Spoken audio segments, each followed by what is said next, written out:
Bago mag-pandemic, talagang napakamura ng mga nakikita ko. May mga nakita pa ako 25,000 lang isang hektarya na lote. Meron naman 2 hektarya rin. Hindi, kulang 2 hektarya. Parang nasa 35 lang yata. Hindi namin kinuha yung mga ibang lote na nakita namin sa kadahilan ng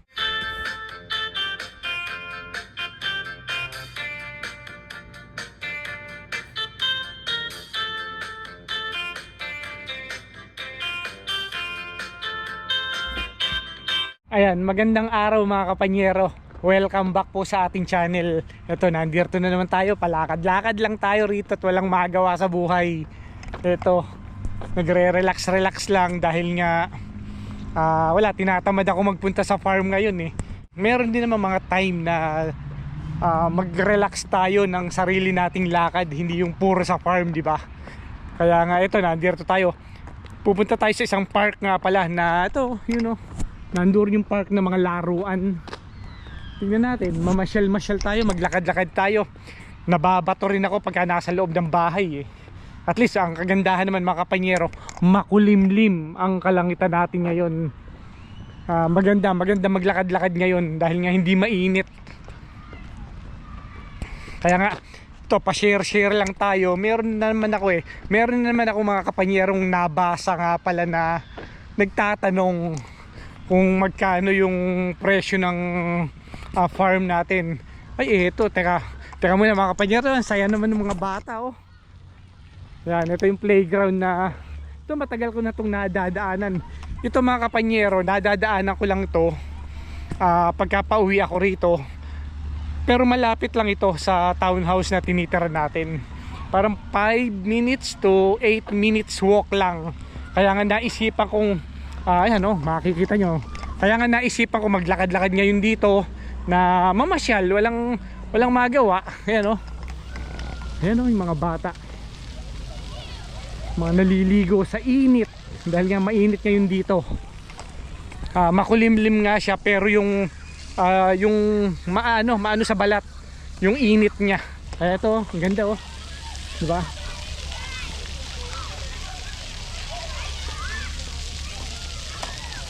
Napakasaya naman ng mga bata, parang napakasarap bumalik sa kabataan, di ba? Ayan ganda Tsaka doon sa area na yun mga kapanyero, sa malayo doon, may mga nag-i-skateboarding nga pala. Kumpleto rin dito ayan, may mga slide, siso. Ang kagandahan dito, yung pagpapaliguan ng mga bata. Sa ganitong pagkakataon, makikita nyo kung saan napupunta yung mga tax natin na ibinabayad sa gobyerno. Kumbaga talagang napakaganda naman ng balik, di ba? Sa karsada, sa playground, sa mga public school, sa mga park na ganito, makikita nyo naman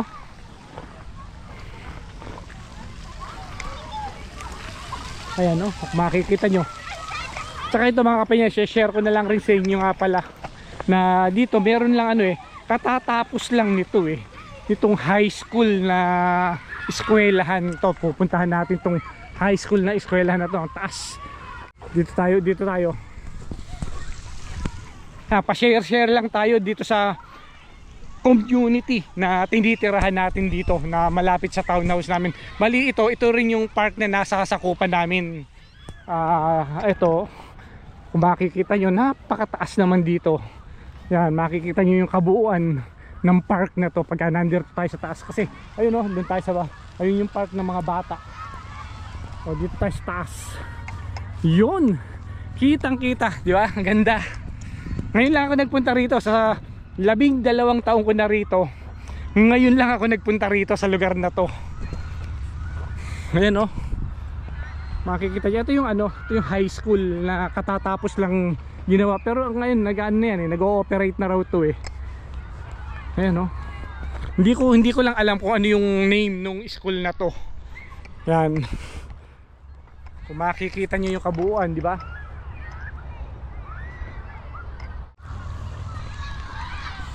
Talagang doon mga kapanyero, yung mga playground ng bata. Yan ang ganda, di ba? Bata pa lang sila, mga na-experience na nila yung talagang totoong playground na tinatawag. Yun nga, ulitin ko na lang din naman na nasabi ko rin to sa mga una nating video na yung mga kinagisnan naming playground, di ba? Bukid, mga alam niyo na, mga batang 90s, di ba? Kumbaga sa Pilipinas wala naman tayong playground na tulad ng ganito, di ba? Kung makikita nyo, meron tayong mga ganitong playground na maliit lang na playground na natatandaan ko nung mga time namin noon. Alam ko isa sa Luneta, isa sa Baguio, sa Burham Park, meron to na ganito, pero hindi ganito kaganda, di ba? Pero noon yung mga time na yun, syempre bata pa tayo noon, maganda na sa atin yung mga ganong klaseng playground. Pero kung makikita natin, maikukumpara ko yung playground sa atin noon at sa playground na nakikita ko rito, ay wala talaga. Napakagaganda ng playground dito, di ba? Talagang ginagastosan ng gobyerno dahil public to public park to na masasabi natin. Ayan Saka ito mga kapanyero, ito dito, i-share ko nga pala sa inyo. Ito yung isa sa mga magaganda na naging hilig ko rin ito nung high school ako. Nga pala, ito ang ganda rito. Talagang ginastosan, nilagyan ng design itong lugar na to. Tara, pupuntahan natin, tapos i-share ko sa inyo kung ano to. Yan. Yung mga kinahihiligan ng mga bata. Ayan galing. Kita nyo, ayan Parang swimming pool lang, di ba? Pero walang tubig, pero skateboarding, di ba? Ayan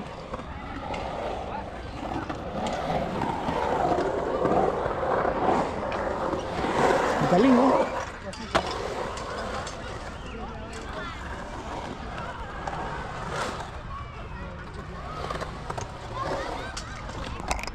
Kumbaga dito mga kapanyero, parang sa mga professional tong area na to.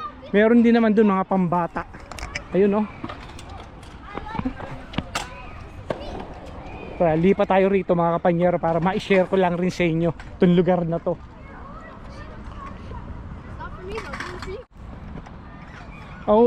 Ang pangalan pala nung eskwelahan na to mga kapanyero, St. Carlo Catholic School nga pala.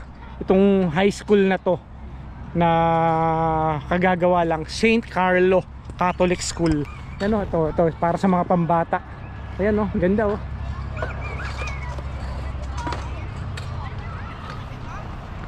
Napakalaking area ng nagamit na to para sa ganitong activities ng mga bata, di ba? Yan Talagang nagtatalunan na pagka nagkamali ka ng bagsak, sigurado bali ang buto mo rito sa ganito. Pero nung high school ako, siguro ba ako nung 3rd year, 4th year, na nakahiligan ko ring mag-skateboard. Pero dahil nga sa Bulacan, wala namang ganitong klaseng laruan. Wala rin. Hindi rin nagtuloy-tuloy yung grupo ng mga skateboarding sa atin noon na masasabi, di ba?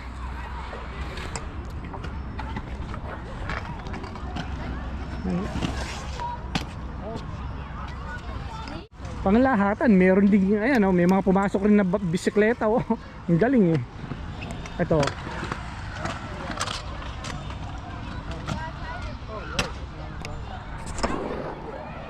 ang ganda, di ba?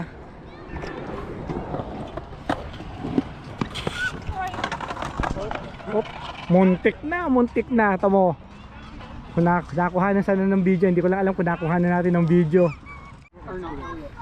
Kaya nga itong sports na to parang delikado rin, di ba? Pagka nagkaroon kayo ng miscommunication ng mga nag-skateboarding, pwede kayo ma-aksidente.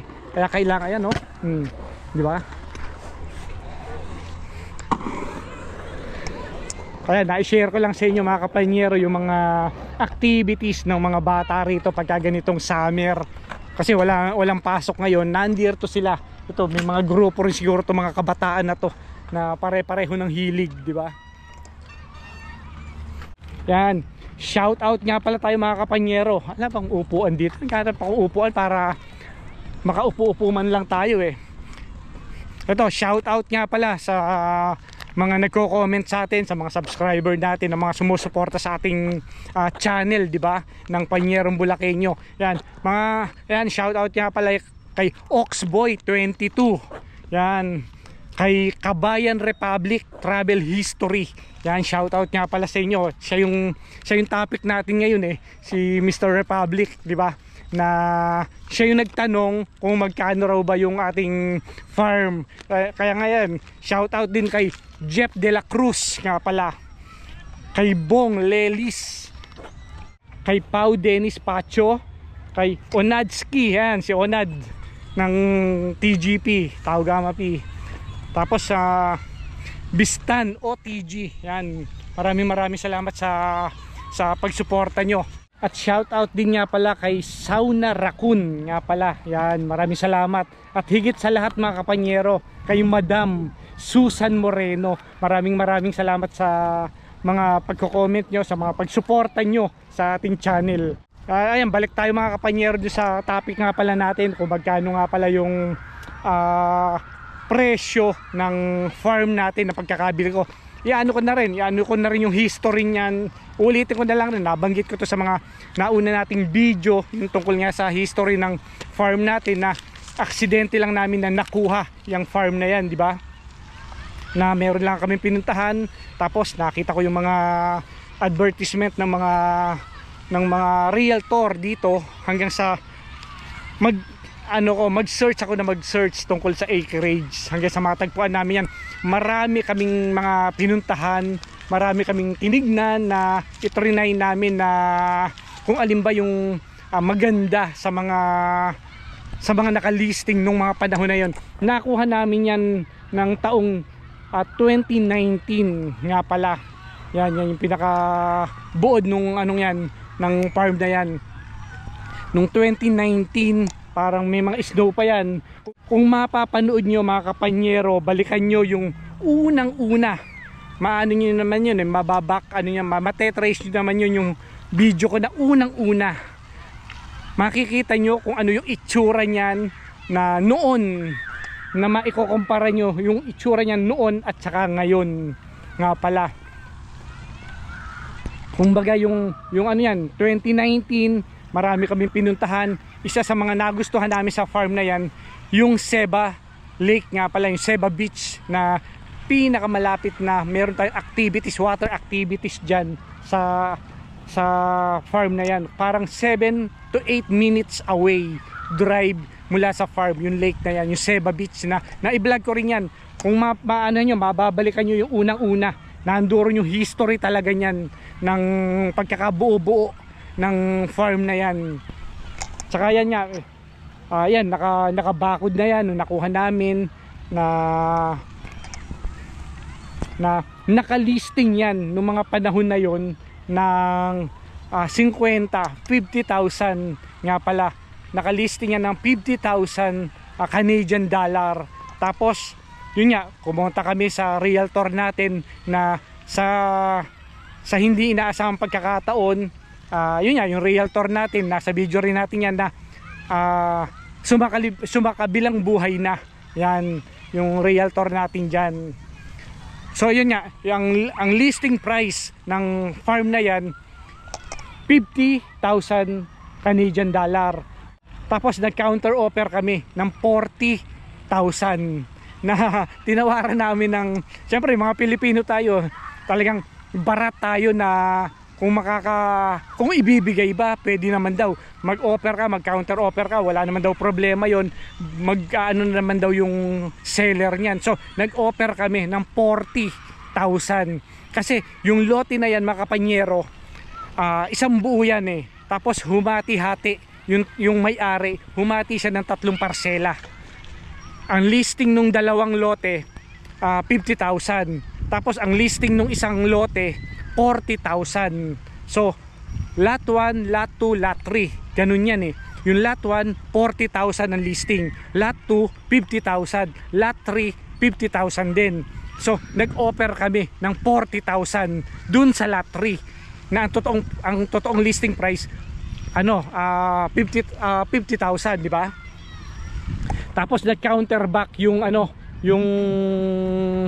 yung seller, na ang sabi sa amin, ang magiging last price daw niya doon sa lot 3 na kinuha nga nating lote, 45,000. na price. So hindi na kami nagdalawang isip na kuhanin na yung counter offer ng seller na 45,000. I-greenab na namin yun. Ang totoong naging selling price niyan 45,000 nung 2019, at yung lot area ng kabuuan niyan na nasukat 2 hektarya. Na kung iano natin sa Pilipinas kasi hektarya ang ang tawag, ang sukatan. Pero dito mga kapanyero, mas kilala ang sukatan dito sa acreage. Kung ilang acreage, di ba? So ang sukat dito, kung 2 hektarya, ang equivalent nito sa acreage, 5 acreage ang sukat nito. So ang talagang niyan, 5 acreage na ang presyo 45,000 noong 2019 bago mag-pandemic. Noong bago mag-pandemic, talagang napakamura ng mga nakikita ko. May mga nakita pa ako 25,000 lang isang hektarya na lote. Meron naman 2 hektarya rin. Hindi, kulang 2 hektarya. Parang nasa 35 lang yata. Hindi namin kinuha yung mga ibang lote na nakita namin sa kadahilan ng wala siyang activities na mangyayari. Parang hindi pa siya nakabakod, wala siyang lake na mapupuntahan. Hindi katulad nitong farm natin, magmuni-muni ka lang, pumunta ka lang sa lake, maano ka na, mag-e-enjoy ka na, di ba? Mawawala na yung pagod mo sa pagtatrabaho mo sa farm. Yung iba kasi mga pinuntahan namin, yun nga, mga walang activities siya, tapos ang layo pa. Yung travel time, parang 1 oras mahigit, 1 oras at kalahati yung travel time. Nasa gitna siya ng kawalan, wala siyang kuryente, wala siyang gas, wala siyang tubig. Ganun yung mga nakita namin noon. Hindi tulad ng farm natin, nakaabang na yung gas, nakaabang na yung kuryente. Anytime na magpakabit ka, andyan na. Itatawag ka lang, schedule lang. Anytime makakabitan ka kagad ng kuryente kasi may nakaabang sa karsada. Doon sa mga nakita namin iba, wala. Kaya ang hirap. Ganon ang naging talagang totoong presyo niyan. Kaya nga i-blinag ko na rin to. Pero itong presyohan na to mga kapanyero, nabanggit ko na rin to sa mga una nating video. Inulit ko lang tong video na to para sa mga nagtanong at sa mga bago nating subscriber na paaring magtanong ulit or at least ayan na, nandyan na yung kasagutan para sa lahat. Kaya nga naisipan kong gumawa ng video para kung magkano yung talagang price ng lote natin. Para sa aking opinion napakamura ho ng lote bago mag-pandemic. Yun yung talagang nakita ko. Tapos pagkatapos ng pandemic, dyan na nag-skyrocket na talaga yung mga presyuhan ng mga lote, ng mga bahay, ng kung ano-ano.